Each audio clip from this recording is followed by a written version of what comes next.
তিনটে জিনিস কখনো ফিরে আসে না। সময়, কথা আর সুযোগ ফিরে আসে না। তিনটে জিনিস কখনো হারানো ঠিক নয়, বুঝেছো? হ্যাঁ, শান্তি, আশা আর সততা হারানো ঠিক নয়। তিনটে জিনিস খুব সহজে পূরণ হয় না, কষ্ট করতে হয়। স্বপ্ন, সফলতা আর ভবিষ্যৎ।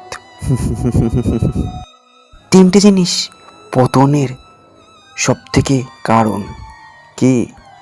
অহংকার, ঘৃণা আর মিথ্যা কথা পতনের কারণ। এই পৃথিবীতে তিনটে জিনিস খুব দামি, খুব সহজে পাওয়া যায় না। হ্যাঁ, সেগুলো হলো ভালোবাসা, বিশ্বাস আর বন্ধুত্ব। খুব দামি।